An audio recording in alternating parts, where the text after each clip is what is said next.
Hello, my name is Sola La Towler, and I've been studying the Taoist arts for a little over 35 years, and I'm here to talk about a course that I teach called the Mystical Tao Te Ching. And before I talk a little more about the course, I want to share with you a story. This is a wonderful story about how the Tao Te Ching was written. Modern scholars, of course, say this probably didn't happen this way, or there wasn't one person who wrote the whole book. But I love the story. I love stories. And stories is how we have spoken to each other for thousands of years, we humans. And so this is my version of the story. And it goes something like this.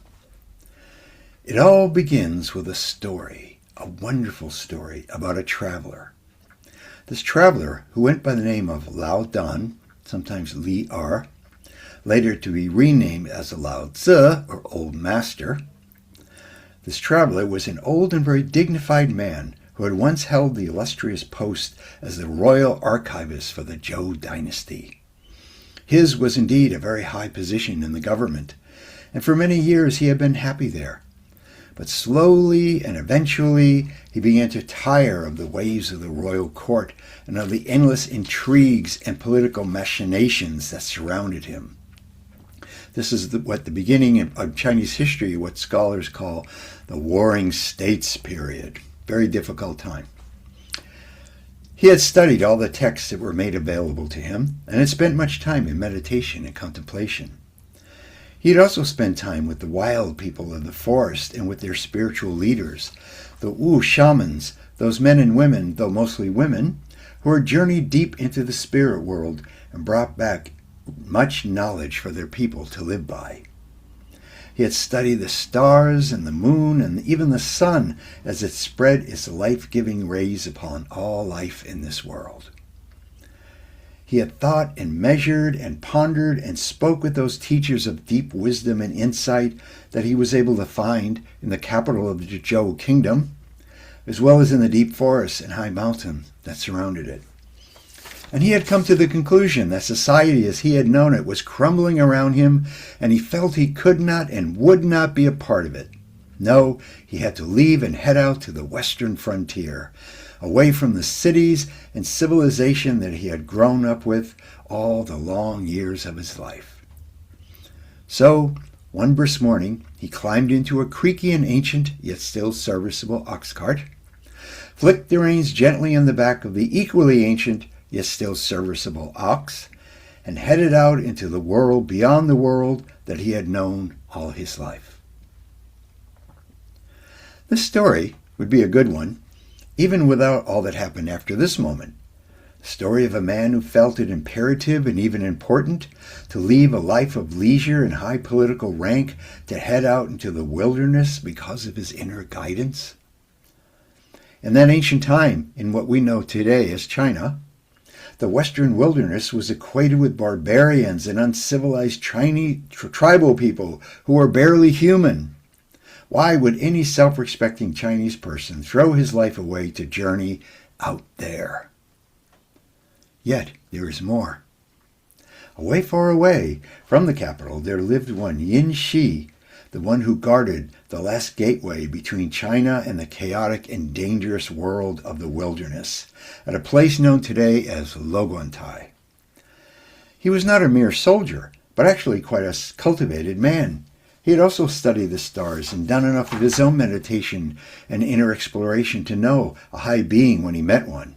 And now he was about to meet such a one.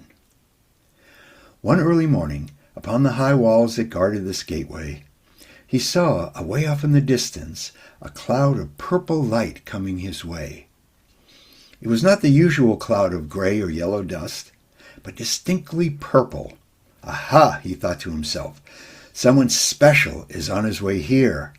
He ran down the steps into the courtyard and ordered the servants to make ready to receive some sort of high official. It paid to be ready to greet such a one in the proper manner. After all, he might someday be freed from this endlessly boring and tedious post here in the outskirts of civilization and be allowed back into Zhou proper. His surprise, then, was great when an old ox cart creaked through the gate and into the courtyard. and after a moment a dusty old man climbed down from it and raised his head and hand in greeting to Yin Shi. That was when Yin Shi saw that this was indeed a very special and high-level person. And he knew that it was not a high political qualification that he was witnessing in this man's being and manner, but one of high spiritual qualification. He saw in his open-eyed and open-hearted manner that the dusty old man standing before him was the one that would change his life forever. So, now we have a story about a traveler and the one whose life is changed by this traveler.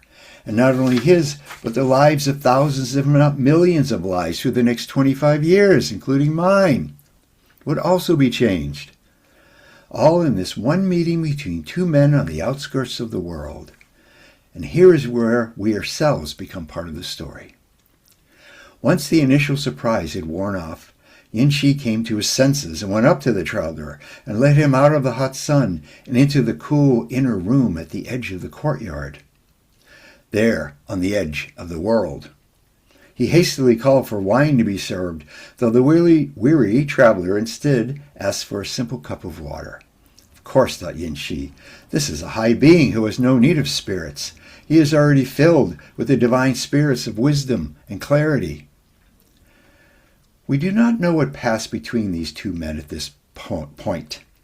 We only know that they spent some time together, and the old traveler shared some of his hard-won wisdom with Yin Shi, who, at one point, asked for some of the traveler's writings so that he could study them further once the old man had left.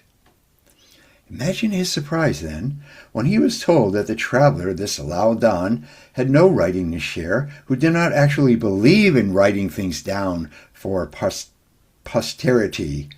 Real wisdom, he was told, was not something to be written down on bamboo strips, which was the paper of their time, to be gone over and parroted to their teachers as he had parroted things to his own teachers. Real wisdom was alive and had a life of its own and could not be bound by writing it down and imprisoned that way. Real wisdom, he had learned, was ever growing and ever changing and ever evolving and needed room to breathe and grow in its own way in its own time. The traveler was open to sharing what knowledge and insight he had in their short time together, but dismissed Yin Shi's entreaties to write it down for posterity. And we know in Tao Te Ching, the very first line of the book is the Tao that can be written down in words, imprisoned on a page, is not the real and eternal Tao.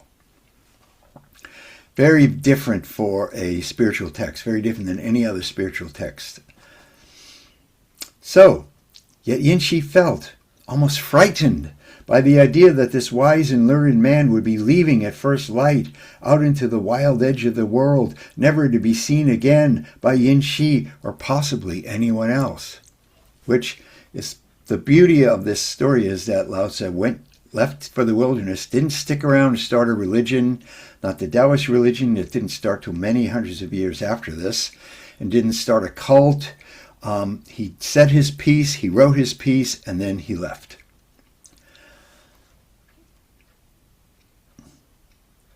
So now we come to the last part of the story. We have come to know the traveler and the one other who has come into his life. This other one who has asked, even begged the traveler to please write down just a little of his hard-won wisdom so that others would be able to use it in their own spiritual explorations, and been rebuffed. But apparently, eventually, Yin Shi got through to the traveler, and later in that night, the old man sat at a low table in the quiet of the night and wrote some 5,000 characters on a roll of bamboo strips, and then left them there for Yin Shi to find in the morning, once he had gone onto his journey out to the wilderness, never to be seen or heard from again. And in those days, before paper, they would have little strips of bamboo that would be tied together with string, and they write, just as today, from top to bottom, from right to left, and then they would roll the strips up into a roll, and that was the books of that time. For many years, this book that he wrote and left for Yin Shi, and really for the whole world, was just called the Lao Tzu. Eventually, it was renamed the Tao Te Ching, the Book of Tao and Inner Power. And this book, which has become down to us from so many long years ago, is the second most widely translated book in the world. The end of the story is still being created, or should I say that the story itself is being constantly renewed as each reader of this ancient book is inspired and illuminated by its wondrous words. Of course, modern scholars, especially in the West, do not believe in this story and are not even sure if such a one as Lao Tzu even existed, or that the book that bears his name was written by just one person.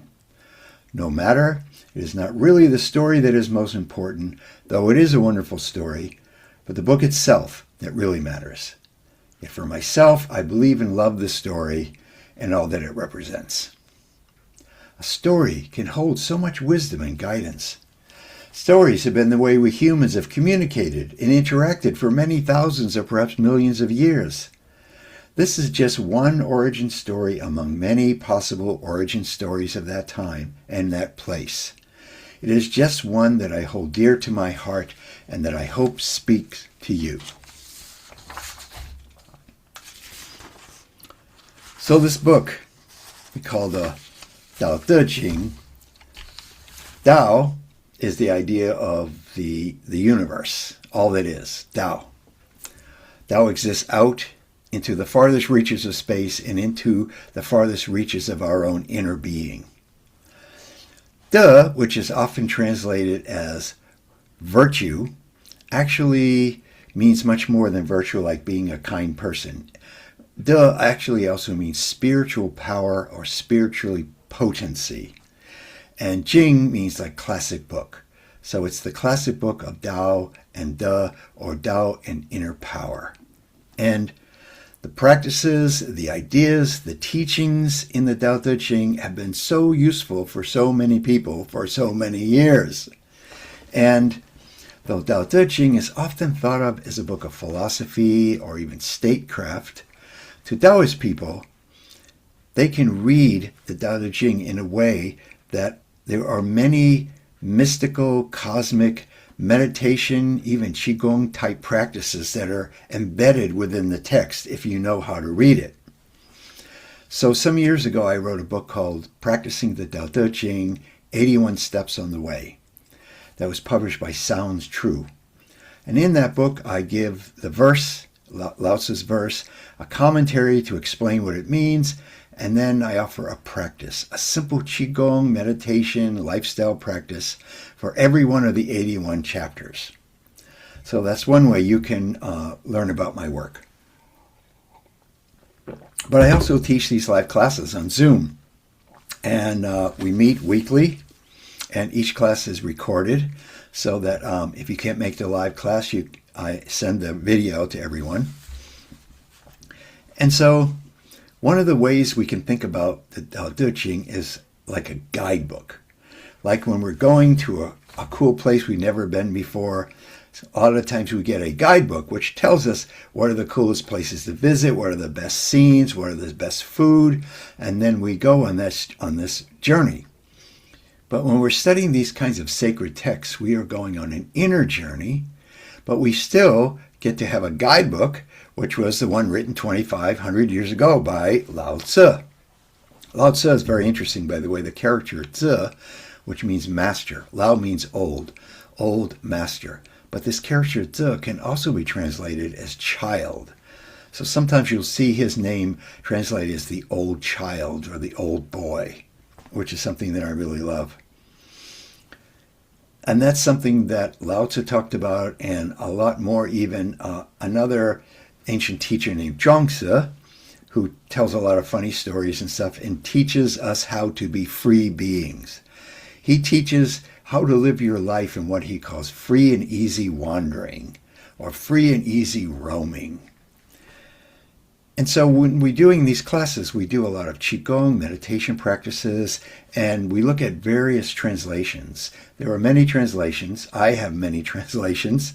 And so I share not just mine, but many other translations so that we can get a little sense of how other people have viewed this text and view this text. You know, in China, in the temples, they chant Tao Te Ching. Matter of fact, in medieval China, it was believed by some people that if you chant Tao Te Ching 10,000 times, you would become an immortal.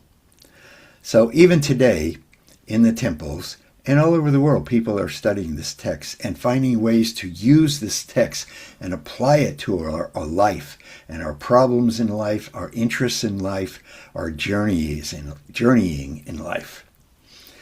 So in this class, I also talk about some of the main principles of Taoism. The main one is Wu Wei, and I have a story for you about Wu Wei. Wu Wei, directly translated, means not doing. But what it really means is not overdoing, not overextending, not trying to call attention to ourselves as somebody more important than we really are.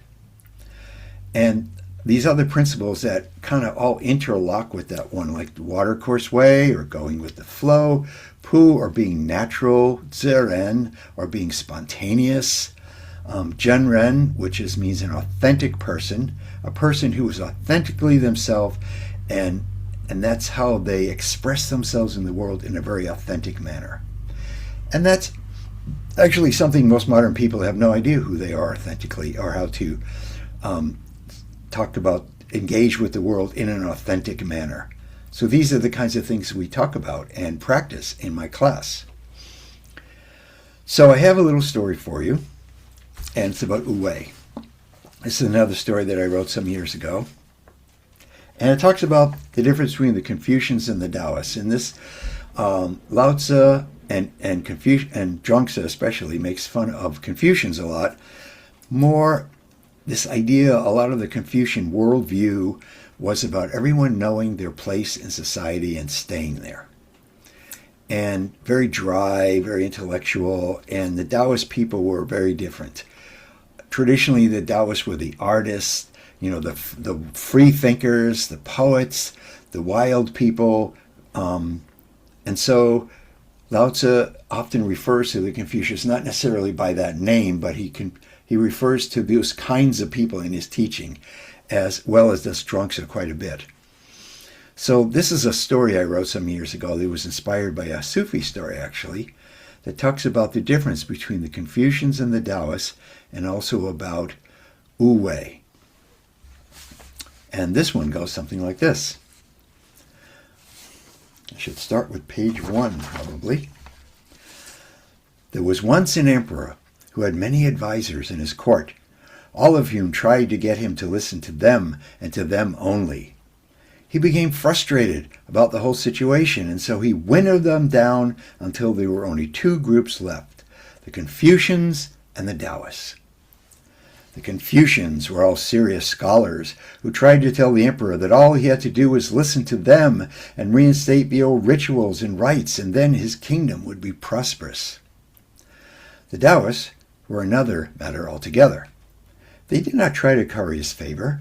They did not whisper in his ear about how they were the ones that he should be listening to. They did not seem to care either way. Really, it was up to him if he wanted to take their advice in ruling his kingdom. If not, they were just as happy to keep on doing what they were doing, which involved a lot of sitting around in what they called zouwang, or sitting and forgetting. Or else he would find them out in the many imperial gardens, doing a strange, slow-moving kind of dance that reminded him of great birds flying through the sky. He finally got so frustrated and exasperated that he decided to hold a contest. Both groups were invited into a large room at the edge of the imperial gardens. There was no furniture, no art of any kind, just two completely blank walls facing each other, with a wide curtain drawn down the middle of the room, separating each wall. They were told that each group was to produce a painting, a great work of art. The emperor himself would be the judge of who came up with the best painting and would thereby earn his royal ear. They would have 1 week and 1 week only to produce such a painting. The emperor and his retinue then left the room, and the two groups got busy with their painting. Actually, it was the Confucians who got busy.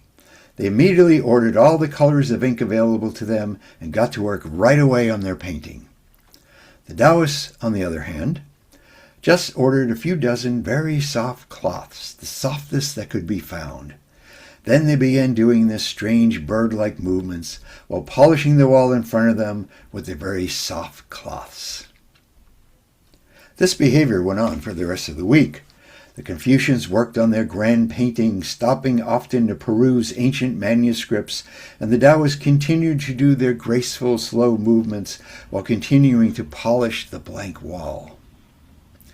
Finally came the day for the emperor to judge the works of art that the two groups had created. First he went over to the Confucian side of the room. There he saw a magnificent painting which covered the entire wall. It contained his palace, his gardens, and even the surrounding plains. There was so much detail in it that he could see into his royal court with a tiny figure of himself on the royal throne, no doubt giving wise and sagacious orders to his ministers. The emperor spent quite some time admiring this magnificent painting, sure that the Taoists could not match it. Then he turned around and visited the other side of the room, where the Taoists were still moving through the air with their graceful and lovely movements. But imagine his surprise when he looked at the wall only to find a completely blank wall. True, it was very smooth and shiny after the many applications with the soft cloths, but there was no painting there, no magnificent representation of his royal court, and certainly no cunning and creative scene of the emperor himself on his throne. "What?" he thundered. "You did not even try to paint anything. Is this how you try to curry my favor?" The Taoists then stopped their elegant dance and ordered the curtain between the two walls to be removed. Then the emperor saw, not a blank wall after all, but because of the very smooth and shiny surface there, a reflection of the Confucians' painting. But because of the play of light coming into the room, the painting seemed to be a moving picture. He could see the waves in the lakes in the imperial garden moving and flowing, and he could see birds flying gracefully overhead. And when he looked into the royal throne room, he could see himself there, not just sitting on the throne, but striding up and down the hall, making all kinds of grand pronouncements. He stood there in surprise and delight. "How did you accomplish this?" he asked the Taoists. "Your Majesty," they said in unison, dropping to their knees in a graceful kowtow. "We did not do anything to make this painting happen. All we did was polish the wall on that so that the painting accomplished itself. We knew that our fellows on the other side of the room were working so hard, hoping to accomplish something that would please you and even perhaps allow them to receive your royal favor. Yet all we did was move our qi throughout our bodies and use that very qi to slowly polish the wall in front of us, so that it would, when the time came, not only reflect the painting of the esteemed Confucians, but allow it to come alive on our side of the room." The emperor then bade them stand up and proclaim them the winners of the contest. And it is said that they taught him many things, so at the end of his life he was seen to be mounting a dragon and flying off to the heavens.